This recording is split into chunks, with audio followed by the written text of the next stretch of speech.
Hey, everybody. Welcome on in to another Tuesday night. And that's right. We are actually on Tuesday night. So thank you guys, everybody, for coming in on this awesome Tuesday night here on Northwoods TCG. I just got to get one thing open here on the side because I'm running a minute behind normal conditions. Nothing major, nothing crazy. Once again, thank you guys, everybody, for joining. We'll give a couple seconds here for people to kind of roll on in as we're getting things rocking and rolling here this evening. And of course, as you see on the message, Pokemon's going to crash. Biggest clickbait title that you're going to see in a long time on this channel. I did it intentionally. Once again, you got to say stuff like crash and stuff like that to get the views, get things rocking and rolling. Do I think the Pokemon market's going to crash? I think it's going to correct. It's going to take one good reprint. I think summer here is going to cause some retraction as well. And that's not abnormal, right? We see that retraction coming into summertime. That's just absolutely normal. That's normal progression of Pokemon market. People get outside, especially in the northern hemisphere in the United States. People go outside, people go to baseball, people go out camping, and they're getting away from the house. And we do see that market correction. And I think that this is where we're going to see partially a market correction when it comes down to the price of things. Do I think sets like Destin's Rival is going to cause upheaval again and cause increases? Of course. It's a big set. It's a well hyped set that's going to cause that market to continue to kind of swell in those areas without, that hindrance of the fact that there's just low print. We got low print on this product. Once again, allocations are way down for everybody. There's more people in the buying market, so we are seeing that increase in the buying market, and the distribution just is not providing, and Pokemon is not printing more. So we're going to see that downward spiral and continuing downward spiral with the amount of product available, which is going to cause the upheaval of the pricing to just continue to go up in price. We're going to see it continue to go up on sets, especially right off, until we hear something of reprint, restock, something to come back and create that market to go the other way again. And we'll see after Destin's Rival what happens in the market, what kind of sets we see come in, what kind of opportunities will the last couple sets of Scarlet and Violet. We should be getting information on the new era. We do know it seems like it's going to be a black and white remake because that's kind of what we're shooting off right now. So are we going to get a new starter line? Are they going to use those starters again? I don't know. I by now with in Sword and Shield at this point in time, we were getting a lot of information when it came down to Scarlet and Violet starters. We were starting to get these leaks. We were starting to get these things coming out, and that stuff starting to occur in the hobby where we were seeing these things happen. So is Pokemon going to crash? I don't think it's going to crash. I do think we're going to have a little bit of a softening of the market in general. You're going to see prices kind of soften a bit, come down a little bit here in the summer months, and then come November, we'll probably see it go right back the other way. Unless Pokemon takes the summer months, Pokemon International takes the summer months to drive more product out there while the market's down. So, yeah, kind of a clickbaity title, but you got to say it anymore to get people to come in and get people in. So, yes, I don't think there's going to be a crash. I think there's going to be a market correction.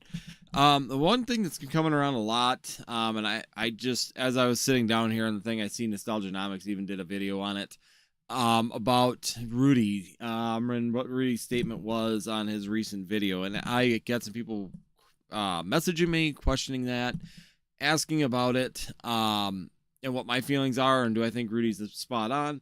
I think Rudy's pretty close. I think that's kind of the analysis that a lot of us have had when it comes down to Modern is, once again, I've always made the description that Modern is like your Modern is your high aggressive funds. They'll do probably the best. They'll give you the best returns.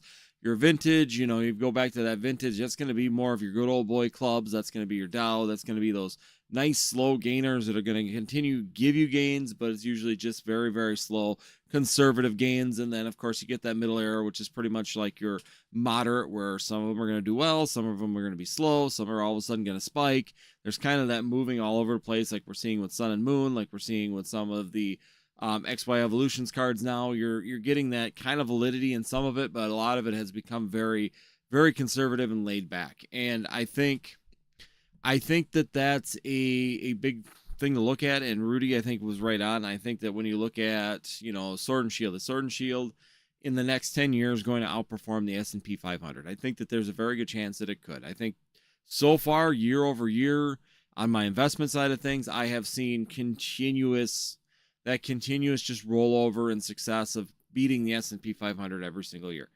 it's just continuing to happen. Now, how long until that starts to Sword and Shield starts to become more of a conservative point? Could be in the next couple of years. We're just not going to see that overall year-over-year gains. Same thing with Scarlet and Violet. Scarlet and Violet, of course, is going to be your high velocity, high validity, really, really volatile parts of the stocks where there's some really good opportunities to jump in on them, get in on them now, get in them at a low point, and see them accelerate like we've been seeing. Now, the end here of Scarlet and Violet, I don't know if you're going to beat the S&P 500. And the reason that I think that is because the fact that pricing out the gate is so high. You're not able to do like SB1 all the way up to Surging Sparks, where you could buy booster boxes at 110, 115. You could buy them at 90, $85 sometimes for like Obsidian Flames and Paradox Rift at one point. You're not going to get that opportunity to do that. You're not going to see that opportunity to get in on that part of it. And so you're not going to have that potential gains right off the bat. Maybe over 10 years, you might see it kind of start to catch up. But when you get into the market at such a, it's such a high point to start off with, the probability is that you might actually see some retraction on that price as Pokemon International prints more, or as the movement changes to another thing. That's the problem with a lot of things in Pokemon as well, is it's always as strong as the next set, right? We've talked about that several times. Is you can have a great set, Journey Together right now, best set in the world.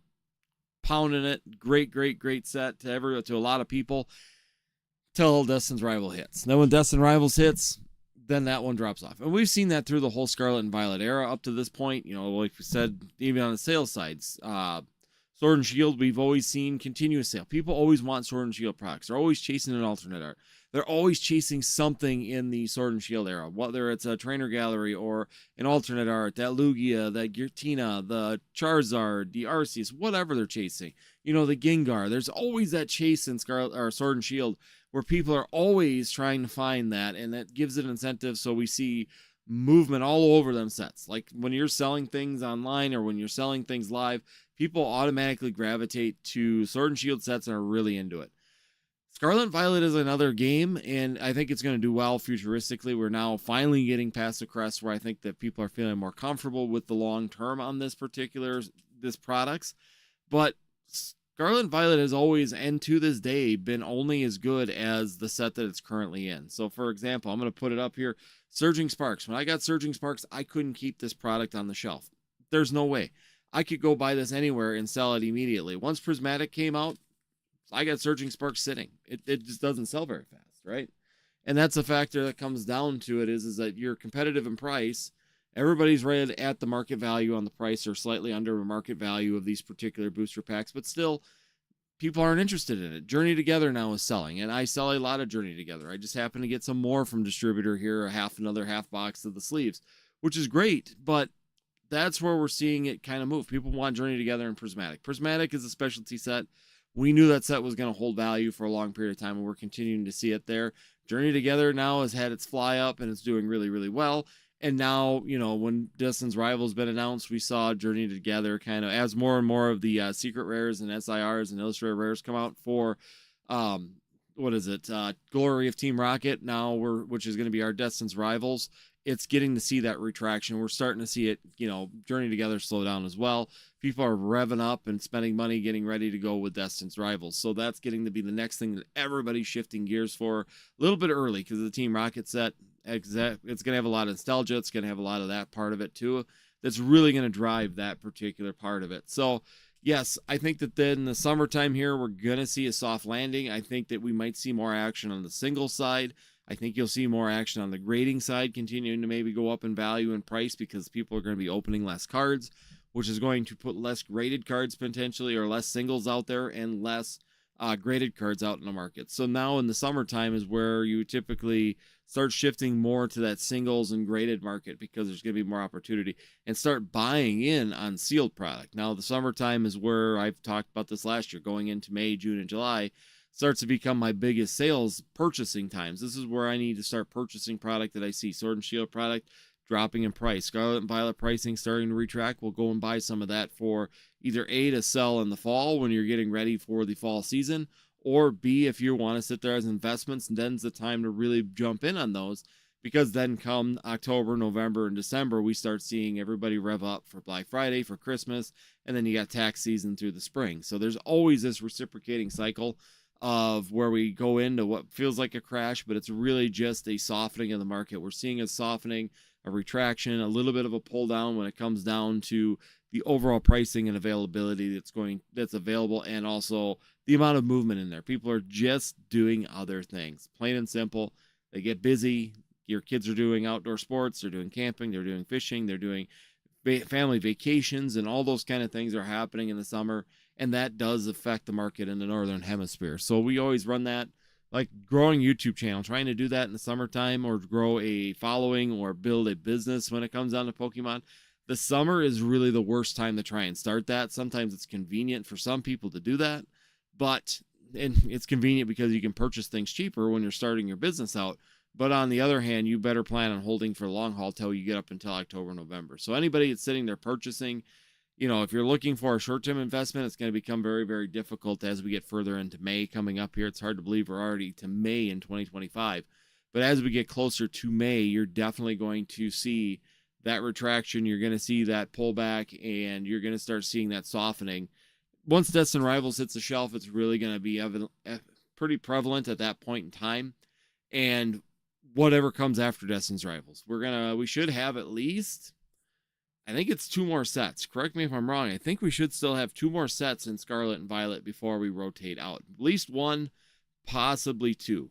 So if I was doing my count right, there's usually 4 per year for 3 years. So there should be a total of 12 sets in the Scarlet and Violet era. At least that's how they did it in XY. That's how they did it in Sun and Moon. That's how they've done it in Sword and Shield. Just going off, like I said, or using previous events to determine what's going to happen futuristically, there should be at least 2 more sets. So I was going to say Scarlet and Violet, and this isn't specialty sets. This was just straight booster box sets. You got, base set, Paldea, Obsidian, Paradox. You got Temporal. You have Twilight Masquerade. You have Stellar Crown, Surging Sparks, Journey Together. And then you got Destined Rivals. You should have 2 more if Pokemon continues the same cycle that it's always done. So what they do with those last 2 sets here in Scarlet and Violet prospectively is going to be interesting. We'll see. Be interesting to see. Plus, like I said, we haven't seen any announcements for any new starters. We haven't really gotten any leaks for Gen 10 at this point in time. We are in the time frame, past the time frame in Sword and Shield, where we were getting the starters and that part of it as well starting to get dropped by Pokemon itself. So yeah, it's kind of interesting to see what's going to happen here in the near future, where we're going to be, and overall what are we going to see. Softening coming. Definitely think that there's going to be a softening. I am already starting to see some of the like Illustrator rares, some of the, especially going back. So if you go back to Sword and Shield, and if you go back to Sun and Moon, we're starting to see some price increases right now on some of the bigger singles. So those alternate arts are starting to have some price value increases. Those tag team alternate arts and in specialty arts are doing really well in Sun and Moon again. Latios cards going up in value. We're seeing the Charizard V, Lugia V, all those cards continuing their trudge up. They aren't really being affected by this current market. There's a little bit of a dip, and then they just recovered right away. So we are seeing those things. Those things in the market are happening. How long that'll run, I think we'll go through the summer, because the grading market is kind of on the, I think is building. We're getting delays at PSA now. PSA is kind of taking longer to get cards through, meaning that they're getting more cards in, and that's starting to cause that slowdown on the amount of throughput on those particular items as well. So if you're looking at grading, think ahead, get into it early if you're trying to just like continue business as normal moving forward. Moving forward into one other thing too, I'm doing a video here coming up on Friday recapping some things on TikTok. I ran into an interesting situation on TikTok, and basically right now anybody that follows me and is on TikTok, I'm going to tell you right now, I don't have my shop available on there any longer. And that's going to come up on my video here this week. I'm going to go over what's happening, kind of break it down, the discussions on that. And if you are on TikTok, it's going to be a video of caution as well that I would really appreciate if people would share or let people know about it, so that they don't potentially run into the same situation. And that's something that I definitely want to get out there as soon as possible, but I do want to do it right. I've been following the chains, showing that I've done all the progressions that are necessary to try and do things about this. But if you do follow the lives, we are doing live rip and ships on here Thursday and Sunday, 9 p.m. Central Time now. There is the Northwoods TCG website, of course. That's all set up and running now, and we are all set and going on that. So if you do want to jump in and get in on a live, do a box break, those kind of things, have some fun with us there live and looking for your sealed product as well. All of that will be available. We can rip it, you can buy it sealed. All of that will be available on NorthwoodsTCG.com. So basically, the TikTok shop is gone, but it's just moved on to NorthwoodsTCG.com. We're still going to do business as normal for right now through that pathway. And there are also singles. I'm listing singles, some high-end singles and things. Some of the chase cards, SIRs, illustrated rares are all being listed on there as well. Trying to avoid some of the fees as well. It's a little bit cheaper for me to go through Shopify than it is through TCG Player. Paying 13 to 15% versus 3 to 6%. It just is what it is. So, but yeah, that's just some of them updates, some of the things that's going on. Do I think the market's going to crash? I don't think it's going to crash. I think that we're doing really well. The lack of product is concerning still at this point in time. I think the only reason that we would see a crash right now is because people are starting to leave for frustration. There's a lot of younger people I know that are getting frustrated with not being able to build decks without trying to, get in and be able to rip packs to do so. So there's getting to be that frustration factor. There's getting to be a lot of frustration for small businesses online, whether it's myself, my size, or a little bit bigger. Even LCSs are getting a little frustrated with Pokemon at this point in time to be able to get the product that they need in order to have a business and have that throughput. Some of them are relying on other TCGs, Magic. Of course, there's a bunch of other ones that people are definitely really working towards right now that are trying to boost it. But like they said, they don't boost sales as much as they do with Pokemon. They can survive on it. My LCS here in Rice Lakes made it clear they could survive on it, but Pokemon is still one of their bigger sells. I mean, Magic they do extremely well with. So they said they have a big Magic group inside of that store, so they still have some good sales on Commander's decks and things like that. They still move really well. That will keep them afloat and keep the bills paid, but Pokemon was really where they were making their profits. So the lack of Pokemon product is being very concerning to them. They're 50% down on their allocations as well, and that's with them paying a lot more than I do to the LCS through their distributor for Magic, because they cover Magic, Flesh and Blood, Final Fantasy, Dragon Ball Z. They've got all of the different TCGs available in that store, and with them losing the Pokemon, it's still accounting for a lot of their profit loss, but they're able to keep the doors open with what they've got. So I think that's going to be a thing is that a lot of places are feeling at least secure that they're not having to close the doors this time. Not like they said, it's not like COVID in a way where they didn't have Pokemon, they couldn't get Magic, they couldn't get a lot of stuff because shipping, chains were all screwed up, printing facilities were down.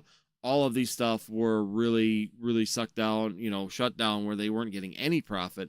Now it's just they've lost a corner of it, which of course is taking out of their bottom line. They're going to break even, but Pokemon was really supporting their business a lot of times and making the extra profit for the improvements on the building, for the additions, for adding in things for players and things that people were looking for. So yeah, I mean that's kind of where we're at right now. Market's softening. It's going to soften all summer long. Wait until October, November, and we'll see those increases. Those they'll return. It'll return up. Destin's Rival is going to cause craziness. That's just how it always goes, and that's how it will be. But we'll see a softening here through the summer. It's just natural progression. I don't want people to always use that as a talking point and, oh my gosh, the market's crashing. Well, just look at the time of the year before anybody really gets too concerned about where we are currently and what's happening. So I'm going to go through and go through the chat here, guys. If you guys got any questions, make sure you guys throw them in here this evening. I know I haven't been on a Tuesday night. We've been doing Wednesday night the last 2 weeks, so we are going to try and stay on Tuesday.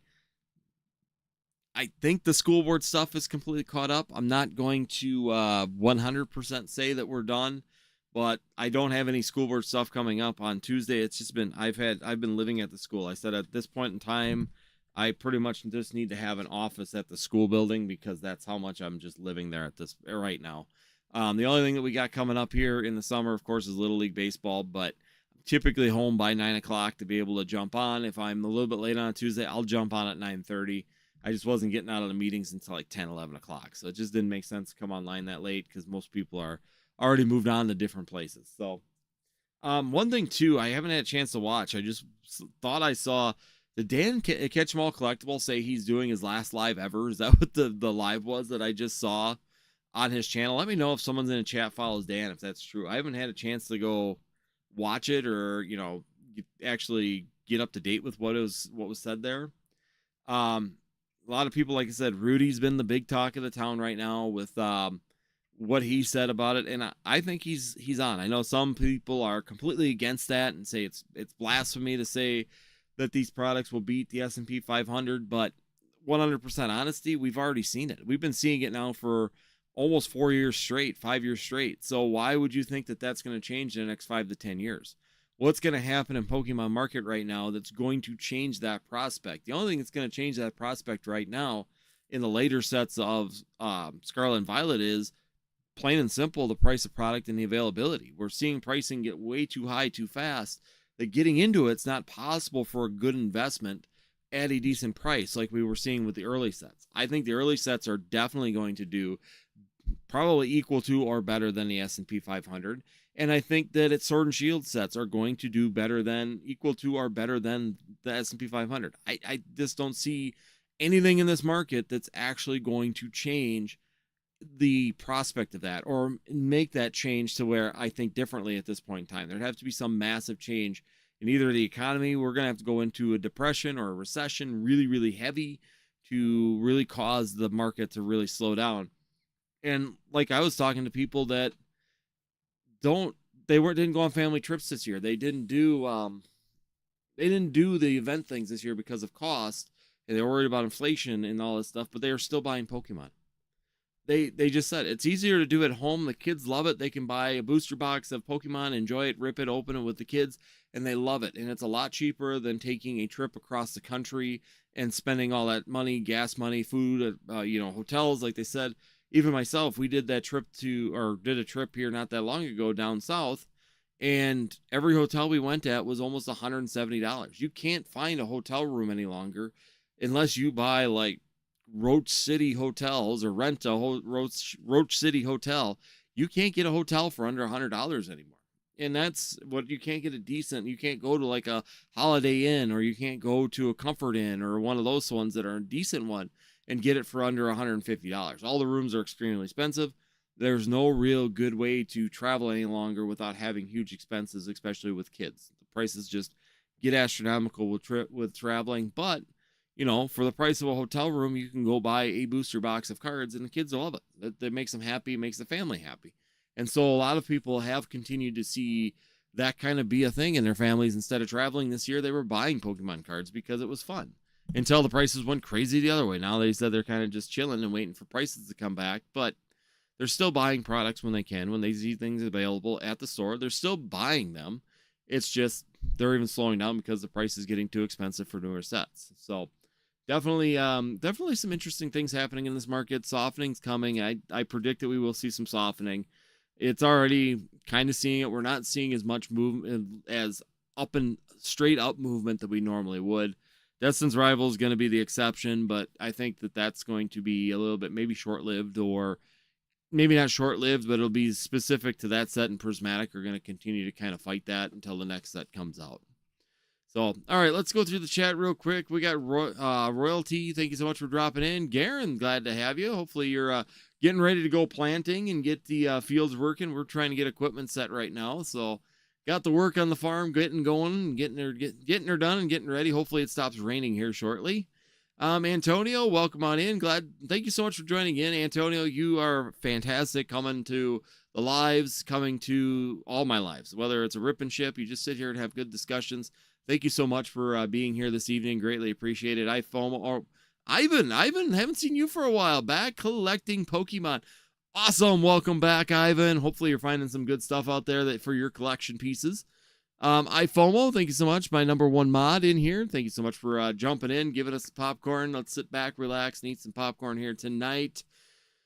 And we got Grim the Nerd. Welcome on in. Been a little while. I know being on Wednesdays probably screwing with people's schedule for the two weeks, but we are back on Tuesdays, and we will remain on here just for the people that are coming in. Gimbo in here as well.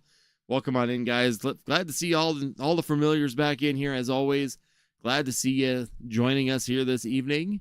iFOMO, yeah, I'm running out of grading plays. Yes, the grading plays are going up. The price on grading is going up, and those singles are starting to drive up in price as well. So as summer goes on, I think we're going to continue to see singles go up, and you're going to see sealed maybe retract, but the lack of opening product is definitely going to cause the singles to go up, which is going to make those grading plays more and more difficult to do.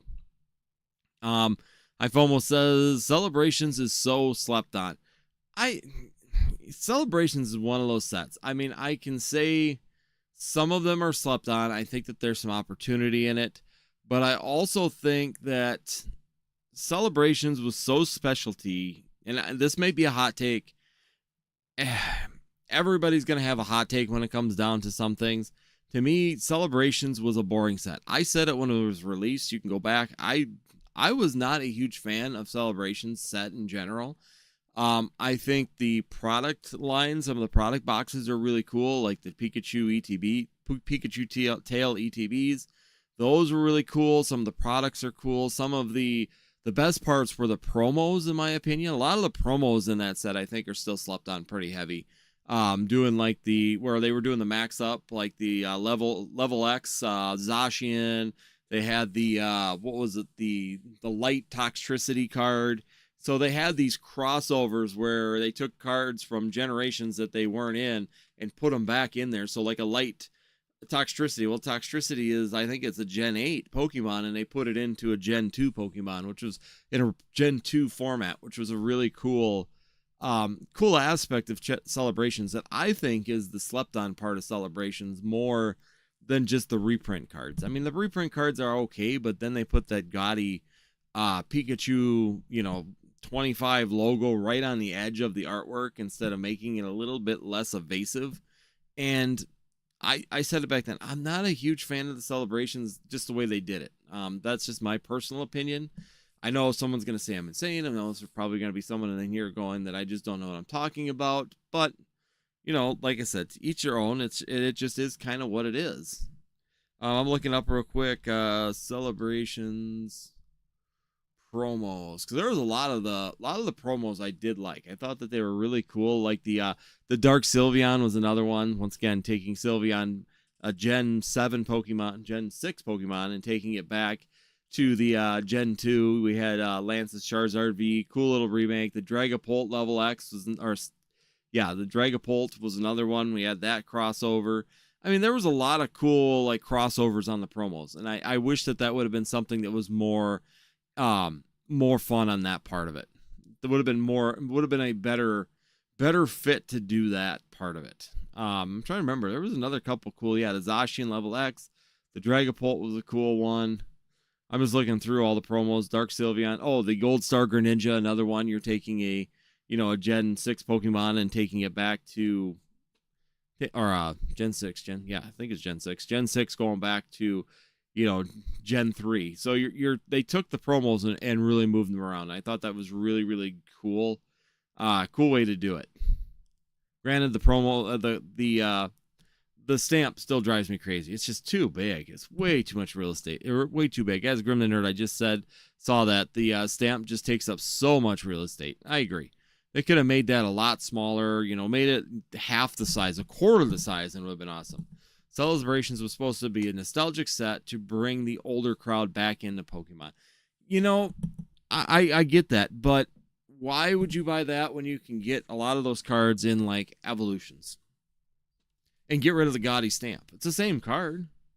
You go to the Celebration set, I mean, realistically, you can get the exact same card for, now it's not as, but back at the time when it was released, they were really expensive, or you could go to Evolutions, or a lot of those cards, you could have gone back to a base set too and gotten them, even older sets, and gotten the same nostalgic point. So that's, I think, the hindrance on the overall performance when it comes down to, comes down to the actual way that the set rolled out. I think a lot of people just looked at it and said, for the value of some of these things, I can just go buy the real card for almost the same price, especially when it was released. And I think that's always kind of hindered it.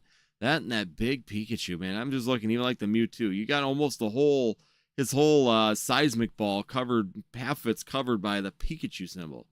you know, you got Garchomp, and you know they're just getting all the way they put it is just covering up part of the cards that are the nostalgic part of it. So all you really see is that Pikachu symbol. So you know, you get a Charizard. So let's just say a Charizard raw, you know.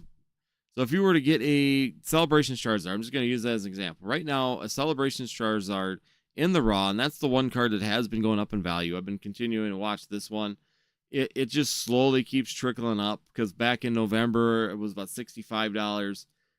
And now it's up to about $105 on TCG Player. So we've seen a pretty good increase on that one, $70 in November to going up to that point. Greninja promo PSA 10 is actually $240. The Celebrations one or the Celebrations one and Raw is $7. Yeah. And that's the Greninja promo PSA 10 is actually, yeah, so you can buy it at $7. So yeah, I don't have that one up. So I'm just gonna go. Let's just stick with the Charizard right now. We're at 103 for the Charizard. So if you go to a Charizard, now we go to, let's just say one without the big gaudy, you know, Pikachu badge on it. Let's go to Evolutions. Where's the Charizard on there? $53 for the exact same Charizard. You don't have the Pikachu symbol on it. It looks more like the original, the less nostalgic one, than, you know, it actually looks nostalgic compared to the one you got in Celebrations. So it's just one of them things. I get it. I mean, I know what they were going for with it, but even when it was released, some people criticized me. I didn't feel the set. I think it was a concept of just another reprint of another reprint set. And I don't like reprint sets. I don't like Evolutions all that much, personally. Some of the megas are good. I have some of the megas. I think they're going to do a lot like the Mega Blastoise. The Mega Charizard I think is really good, but I'm not a big it's just not a draw set to me. I'm going to go for base set 2 a lot of times before, or even what is it? God darn it. I can't remember the other one with the firework reverses. Legendary Collection. That's what it is. Legendary Collections. Come on, I know this stuff. See, my brain does work. It takes me a moment.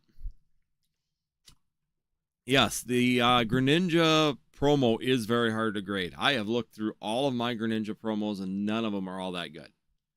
So if I pull that up, same thing with like the we were talking about the Pikachu from there as well. The Pikachu. So there's the Pikachu full art that took the base set Pikachu and made it a full art card. That card is extremely hard to grade. I looked through, I have about 35 of those cards, and none of them are gradable. But we have seen a huge increase on that PSA 10 price as well, because it was about 113, 114 here in mid-January, and then by March we saw it spike up to almost $325. We've seen a bit of a correction back down to about 270 to 280. So yeah, that card is moving, but a lot of these cards are a little bit more difficult to grade. That is one thing I will say. It seemed like they rushed some of them when they were trying to get them through, and that's what we were seeing when it came down to the quality of some of these. Oh, the holiday candle pack value is almost the same price as the calendar itself. Really? So the holiday pack. Oh, you mean the actual packs in the calendar? Gotcha. Yeah. Plus, there's the promos and stuff inside the calendar as well. Grim the Nerd says that stamp just takes up so much real estate. I'm gonna look back here because I thought it's Celebrations, iFOMO, the Mega Rayquaza, Zegrom, Reshiram, Rocket, Cynthia, Garchomp, Pikas. Like I said, I don't. I'm on the fence that I'm really not interested in Celebrations. Like I said, it might be a huge hot take. I'm sure I'm going to get some criticism for him, and it is what it is. But yeah, I'm just not a huge fan of Celebrations. I think I said it back then, for a Celebration set, they could have maybe put a little effort into it rather than just grabbing old artwork and sticking a stamp on it. It's like they took no time to actually design very much. I mean, what they designed the 25 cards that were newer, where you get that get the Pikachu. So if you go to the celebrations, not the classic collection, but the regular, you get the renditions of the flying Pikachu, the surfing Pikachu. You get Professor Oaks. I mean, you got the hollows, the Zamazenta V, Zamazenta, or Zacian V. So you did get some semi new art in it. The Pikachu full art, of course, is in there as well. So you did get some artwork inside of there that was fairly decent and different, but in general, it just wasn't to me. It just wasn't the strongest set. Going down the thing here, Antonio. I'm just making sure I didn't miss any in here. Got that one. Got that one. It's hard to grade, I think. Something about the stamp makes people go wild for it. Sometimes I like stamp cards. I'm not gonna lie. I usually do get drawn the stamp cards, but I like the subtle stamps. So if you go back to like the reverses during EX and that time period, Crystal Guardians and all that, where it was just the little hollow, almost in the corner style stamps. I like those, even on the pre-releases. So if you have like the pre-release sets, and I know I have a couple of packs or someplace. I don't see. Oh, there they are. I know I have them here someplace.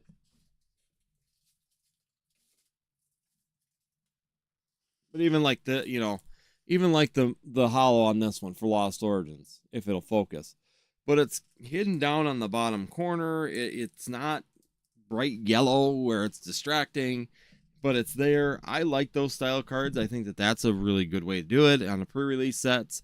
Those kind of things I think is a good way. The big yellow gaudy Pikachu head that says 25 is just not it for me. But some people, like I said, that's the thing about Pokemon. I could not like something. I could be, absolutely despise something, but 3 other people are going to love that product and think it's the best product out there. And that's the beauty of Pokemon in general is that you can do that. You can have that feel and you can have those things. So definitely not something that's out of the question in how things work or anything like that. So anyways, going back to other stuff here right now. One of the big things that I am seeing a lot of movement on right now, though, is going back to some of the sets, is going back to Sword and Shield and Sun and Moon. We're really starting to see, if you're looking for some potential pickups right now, once again, we're doing that stair-step tactic. Remember how I've talked about that? How all the secret rares and illustrator rares were doing really well in Scarlet and Violet. And then they get to a certain point and people go, okay, well, Scarlet and Violet is here. It's really expensive. I can go buy the alternate arts from Sword and Shield. And when I do that, I'm going to get that value increase on Sword and Shield. So why don't I go buy Sword and Shield? And then that raises the price of Sword and Shield. And people go, oh, okay, well, now I can go into tag team cards and get a good value on tag team cards. And so people just continue to move all the way down this list. Like they continually keep moving back and forth between all of these tag team and alternate art cards that are available out there. And it's really cool to watch that happen. And it continues to happen. Now we're seeing some of the illustrator rares not moving or kind of retracting a little bit. And now we're seeing it all kind of shift over to, Sword and Shield. Now we're seeing Sword and Shield cards going up in value as well. For example, Galarian Moltres. Has anybody been paying attention to Galarian Moltres in the last couple weeks here? It's another perfect example of a card that, a couple of months ago was around $100. So you had $100 in value here just a few months, back in November, December of last year. That card is now going for almost $200. So we've seen a huge increase in the value of these cards. Another one that people aren't even looking at, the Galarian Slowking from Chilling Reign. Random card, right? You're not even really paying attention to these illustrator rares, some of these smaller ones. So in January, this card was $33. $35 for this Galarian Slowking V. Currently, right now, it's going for $80. So we're seeing over 100 doubling on the pricing of these cards right now. You can go to the Moltres, same exact thing. If we go to that one, another one that you're maybe not picturing, but right now, when we go back to December, when we go to December, it was $103 on TCG Player were the sales. Currently on TCG Player, it's selling for over $200. So we're seeing alternate arts starting to move again in Sword and Shield over the last couple months.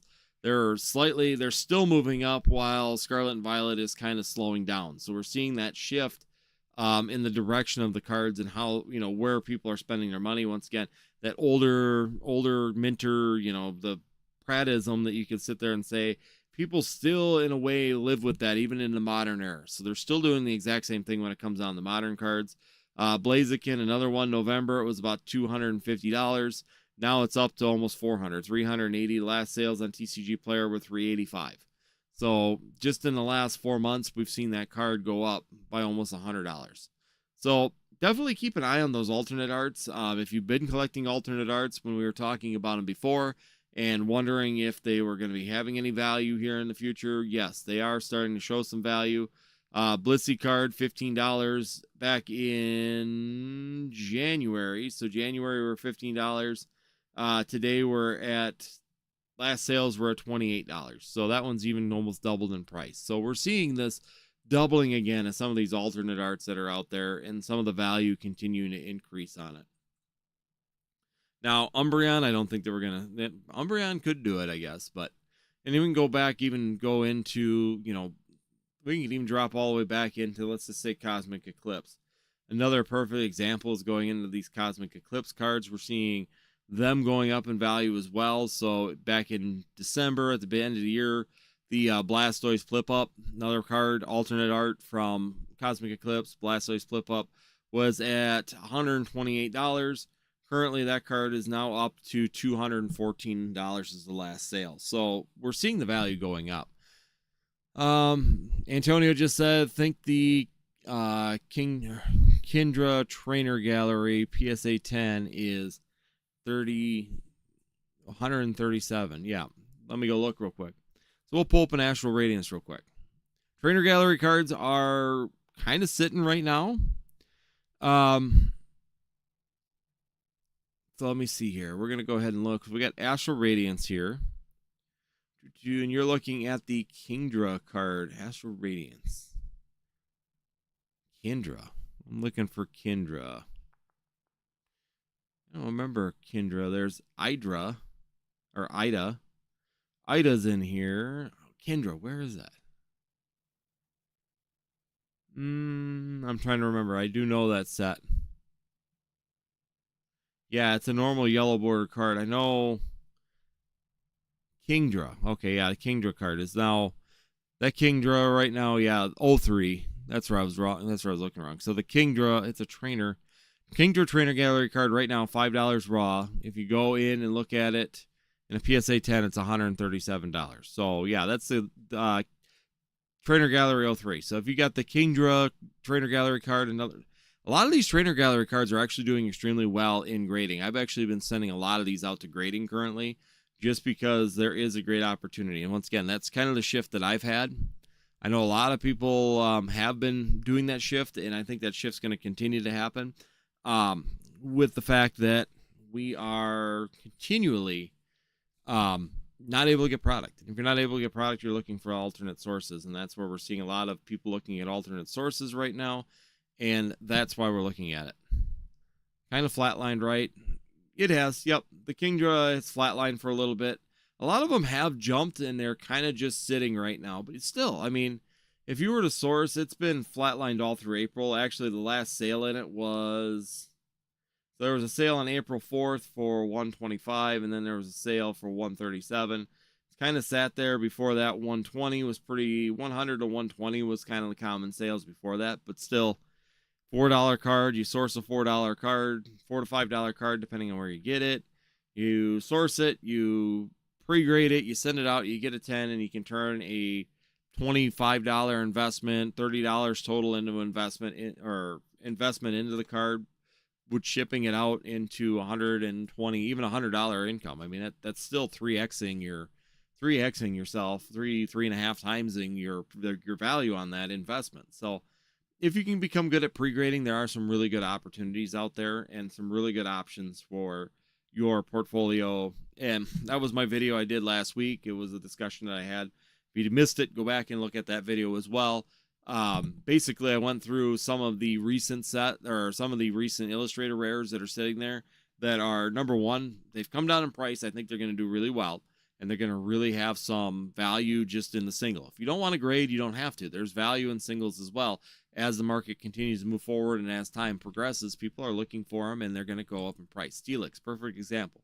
Was at about $56, back down to 35, is 35, and it's kind of been flatlined at 35. Is that a bad time to buy a Steelix card, an Illustrator Rare? No, I think it's a really good time right now with the pricing being down, because the pricing with the lack of product is going to go up again, and that Steelix is a really nice card. It's number one. Number two, it's gradable. If you grade the Steelix, so I'm going to pull a number right now. Steelix is another one of those cards that a lot of people aren't looking at all these Illustrator rares all the time. So if you go to the Steelix card in Paradox Rift, for example, right now it's down to $27. So it's down to $27 right now. At its peak, it was at, just to give you the right numbers, was $42 at its peak. It's down to $27 right now. Is it a bad time to pick that up? No, not at all. I think it's a good time to pick up the Steelix card. It's been kind of flatlined now since about the beginning of April. It's been sitting at about $28. Not much movement, but there's another one. You get this graded. If you can pick it up at $28, you pay for grading, and you can get a 10 on it. You're going to get $166 currently on this market. And the value of the PSA 10 has also been going up pretty consistently as well. And it's kind of down, but as the single goes up again, I think it'll do well. Yeah, singles are worth more than PSA 9 at the moment. Yes, they are.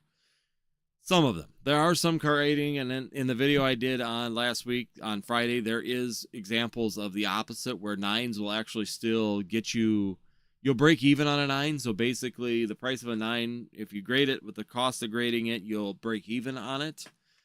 So there is that value point of it, is that at least you'll break even on that particular card.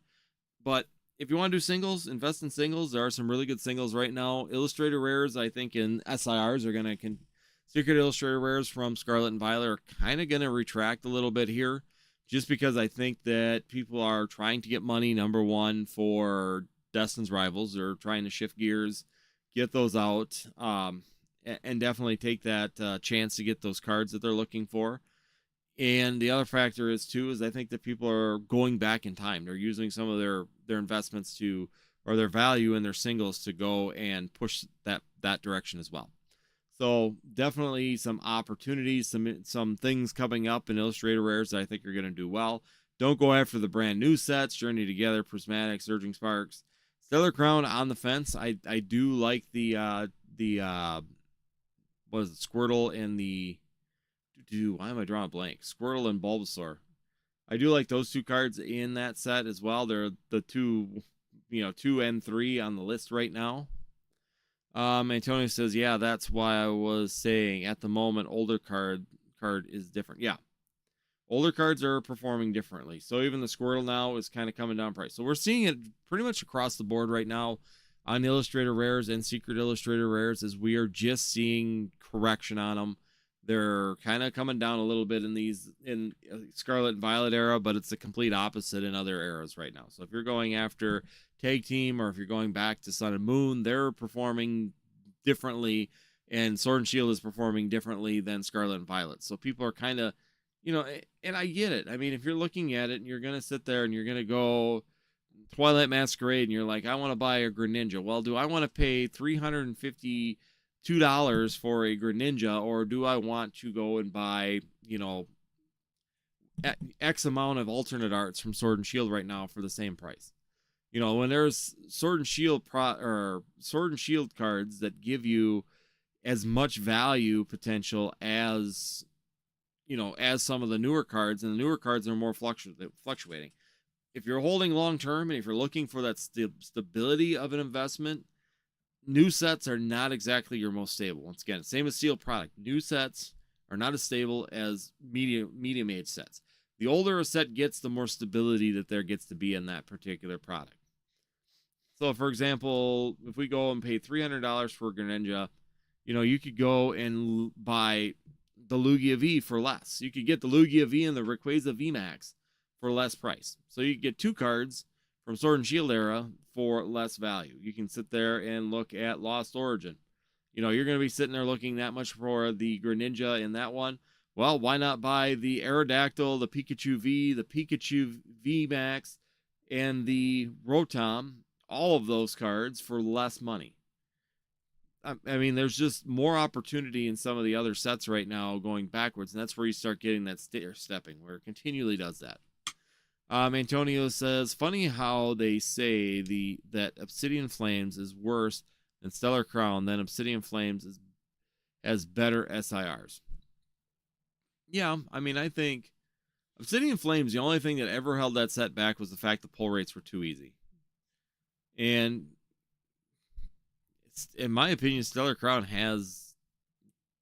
doesn't have as good of SIRs because you do have the 9. Well, that's an Illustrator Rare, though. You got the Charizard EX is really your top Illustrator Rare or Secret Illustrator Rare out of Obsidian Flames. I'm trying to think. What else is a Secret Illustrator Rare in this set? Reveroom, that was the other one. Reveroom was your other, Secret Illustrator Rare. What was the other one? I thought there was one more in here. Oh, I could have swore there was one more. Could be wrong. Reveroom's right there. Oh, the Pidgey EX. So the Pidgey EX is your other Illustrator. I think that Obsidian Flames has some really hot Illustrator Rares. Ninetales, absolutely fire. Love the Ninetales card. I think I have a couple of those now. I absolutely love it. The Caesar, definitely another one. Really like Caesar. I'm a Caesar guy, so I really do like that card. It's a fantastic art. I like the dark tone to it, and the Houndour, definitely another good one in that set as well. I think the Houndour is going to do well with the new set coming out as well. Destin's Rival is going to bring Houndoom back again, and people are going to look at the evolutionary line for the illustrated rares on Houndour and all that as well. So, do I think Stellar Crown? I think Stellar Crown's got better illustrator rares because they've got the Squirtle. You got the Squirtle, Bulbasaur inside of there. So you've got better illustrator rares, in my opinion. I think even the Zeraora card to me is really cool. Illustrator rare and the Joltik, all of which I think they're really, really well done artworks. So, yeah. You guys got anything else? We're coming down the last few minutes, everybody. So make sure if you're here, hit that like button. Also, once again, we are doing the channel memberships just as a reminder as we are sitting here and sitting here for a couple minutes here at the end. Make sure you guys consider channel membership. Right now, if you do join our live streams here for Rip and Chips, there is a 5% coupon that you can use once a month for any up to $125 purchase on our website during the Rip and Chips or for sealed products. So you do get that once a month as a perk. You also get to do what we call the Guess the Energy game at the beginning. It's not the Guess the Energy like you think. It's basically, we just do a pack at the beginning. If you're a member, you get that Guess the Energy of your first pack.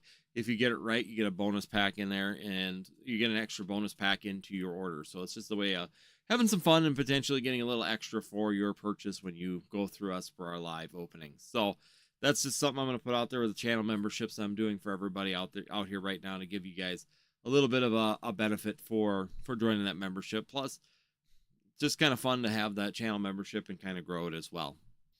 Antonio says top performing cards in Stellar Crown are regular illustrator rares. Yes, they are. The only thing that beats all of it is the Charizard. The Charizard's the only card that in Obsidian Flames, the Charizard's the only one that outperforms all of these cards. Because the Dustbun EX is a Secret Illustrator Rare. That's $31. The Bulbasaur, Squirtle are $65 and $53, and the Terrapogus is $55. So I think the Terrapogus actually might be more than the Charizard. Let me check. Charizard was $55. So basically, the Terrapogus and the Charizard are the exact same price right now. My local card shop, Horizon, welcome on in. Glad to see you. My local card shop is willing to buy my sealed product for 75 cents cash or 85% trade. My stuff is all sword and shield, debating cashing out and trading for things like sealed Evolving Skies. Not a bad play, I don't think. Evolving Skies is definitely going to have your least movement, I think, year over year at this point in time, just because the pricing is starting to price a lot of people out. 75 cents on the dollar is pretty much standard practice. Once again, nothing crazy about that price. And yeah, the $85 for a trade, but he's got to have the product you're looking for if you're going to do that. So if you're looking at trading in and getting store credit or something like that, they will do more for that. But the 75% cash is actually fairly good. Usually a lot of places do 70 to 65. Sealed products, yeah, I guess sealed product, they will push 75 just because sealed product usually doesn't go down in value, especially older sets like Sword and Shield and, Tag Team and all that kind of stuff, going back into Sun and Moon. Once you get out of the high validity stuff of new prints, reprints, and all that stuff, then they become more secure. So I guess your question is should you do it? That's going to be an absolute preference for you. Evolving Skies is Evolving Skies. It's going to continue to do well. It's going to continue to move up in price. It's going to continue just to kind of track like it is. It just depends on what you want to do with your portfolio. If you want something that's very secure, not going to have a risk of falling, continuing to have, good investments futuristically, I think Evolving Skies is going to give you a safety net no matter how hard times really get. I don't see Evolving Skies really changing all that much. But we can look at the price difference. I mean, it was $800 in October, and now today it's almost a $1,400 booster box. So yeah, it really depends on what you're trying to do. Do you want to risk it on Evolving Skies doing another big jump again in Black Friday, Christmas time? Yeah, I think it could. When it's going to do it is going to be Black Friday and Christmas time, and also tax return time. So right now, that's where we're seeing kind of a little blip here in April, where it's gone up from $1,200 to about $1,350. So that's where that blip's coming from, is just because people got money and they're getting tax returns, and this is the kind of stuff people buy with that. They buy more of those fringe items that they wouldn't normally spend money on, so that's what they're doing here. Could we see it go from 13 to 18 here in the next thing? Yeah, we definitely could. Hey Eric, how's it going? It's a wave. But yeah, I mean that's just it. So it's up to what you're trying to do, Horizon. It's hard for me to tell you to go and do that. Personally, I would, if you could, split it. Maybe if it was me, I'd put some on something like Evolving Skies, and then take the rest of it and start playing with some of the newer modern stuff that's coming out and kind of play those markets, because modern's going to give you the better percentage gains, in short term, and get you that boost that you might be looking for. Antonio, also sealed product moves faster than singles. It's more liquid. It is. Exactly. You can list the sealed product on a website, or put it in your store, and it'll be gone in a couple days, while some singles will actually sit for months, even years sometimes, before they somebody finds someone that's really interested. Antonio, think Paldean Fate's price might move up faster. That's where I'm at too. I'm looking at some of these modern sets. Like you just said, Paldean Fates. I think it's a really good opportunity. I think that there's been some stagnation. Let me go check before I open my mouth on it. But last time I checked, there was a little bit of stagnation. Like the booster boxes have been flatlined. Now for the last month, they really haven't moved. Last 6 months, of course, they have gone up pretty steady. But since about mid-March, they've really been pretty steady. So that's due to go up in pricing as well, after we saw the Bubble Mew kind of correct. But if the Bubble Mew spikes again, the prices on like Paldean Fates and stuff are going to go up rather quickly as well. So, even like the booster bundles have actually come down a little bit in value since the peak in March. So we're seeing some retract on some of the sealed product there too. I think that it's going to really just depend on what you want to do for your portfolio. Do you want to just buy something and forget about it and not, plan on sitting on Evolving Skies for 5 to 10 years and not even worrying about it anymore? Then yeah, I think that that'd be a good buy. Just jump into Evolving Skies and sit on it. Like I said, there's a lot of variables. It's really hard for me to say. I'm not a financial advisor in any way, shape, or form. I'm just telling you, if my scenario was, if I were to take everything, liquidate it, I'd probably split it 50-50. I'd put something in something very conservative, such as Evolving Skies booster boxes, or even something more vintage.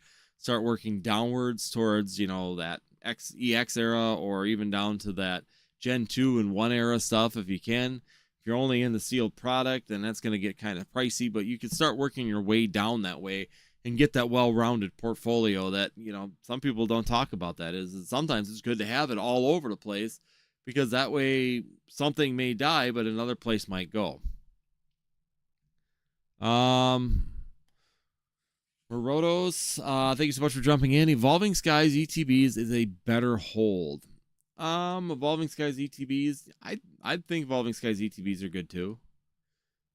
They've just been a consistent. So if you go just to the standard ETB, and we talked about this a couple times on here, but if you look at them, those ETBs are just funny to me because they are literally just like they're at just a slight angle and they just keep going up. They just keep whoop, straight up. So even this year they went from 100. So from November they were at 185. And now they're up to 165. And we talked about that where you can get them still in the store. They were getting them at like $50 to $60 or $40 at the store, and you'd be able to sit on them. And then by 3 months later, it was at 80. And then at 2 months later, it was at 100. And they just continue to just slowly go up, just slowly keep moving up, nice and slow. I think that they're one of those investments. I do like the ETBs. I have quite a few ETBs that I do enjoy just watching them continue to just perform. Pokemon Center ETB as well, doing pretty much the exact same thing. They're just a nice, constant, slow growth. 151 UPCs are decent. Yes, they're a good one as well. The one that's actually been sitting quite a bit, last time I checked, is still not really moving is Celebrations UPCs. I thought we would see more movement out of the Celebrations UPCs. Let me see, because once again, I can't keep track of every product that's going out there. So they've gone up about $100 in the last 6 months. So once again, they kind of died. They had that blip there during Black Friday, and then they dumped back down. They're always sitting right around $400, so $375 to $400, and now they're up to $450. So Celebrations UPCs now are starting to see some pretty consistent growth. 151 UPC. Any 151 product, especially if you can dig around and find something at a really good value, anything in that 151 era, I would have no problem holding on to that long term. Just if you bought it now and you sat on it for 5 years, you're not going to be disappointed. I got a sealed case of prismatic PC ETBs. I don't plan on letting it go anytime soon. I have one as well. I managed to be one of the first ones to get that, and I am not giving that up. Nope, I am not giving up that particular product. I mean, you could buy a lot of these. I still can't believe the binder collection. So this one right here.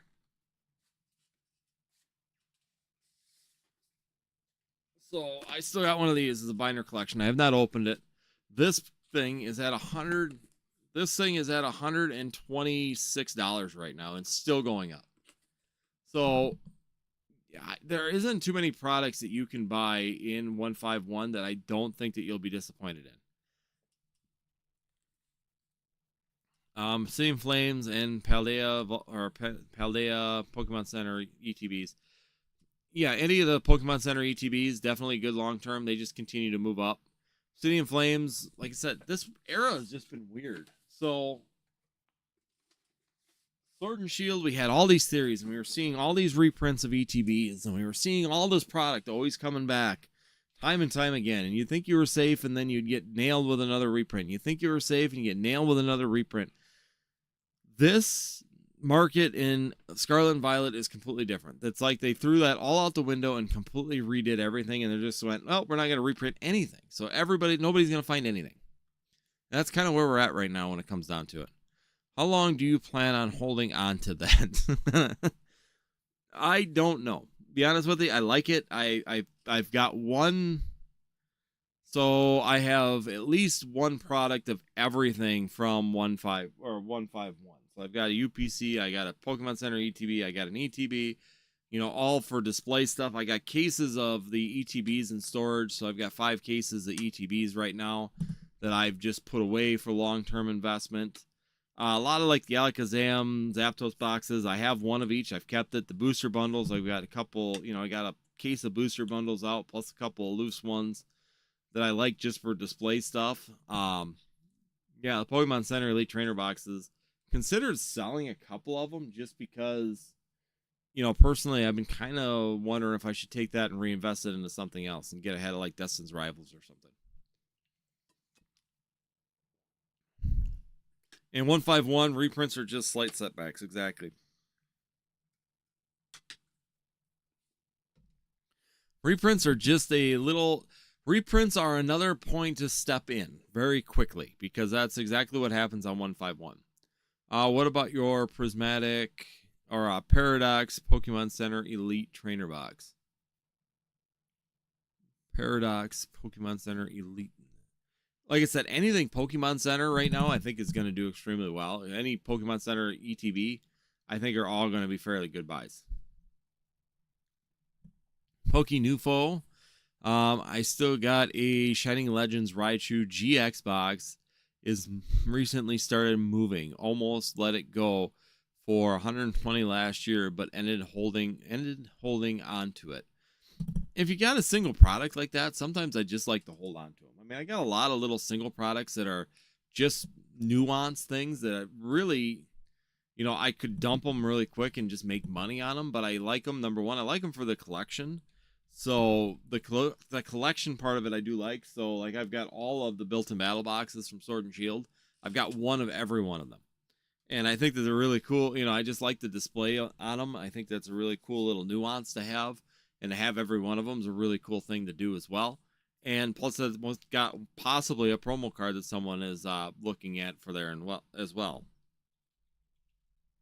I'm looking because I just see the Fusion Strike is up in front here, and I'm just kind of curious what that one's going for. So yeah, that's $50, and they were $20 at the time, and yeah, it's been sitting on my shelf for a long time. But so what? The Evolving Skies one now.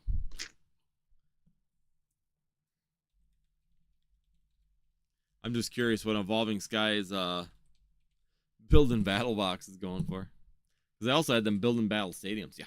Oh my goodness, $180 for that. My Evolving Skies built-in battle box. That's insane. Yeah, I would not have expected that one. I didn't expect. I don't pay attention. I mean, you don't pay attention to everything.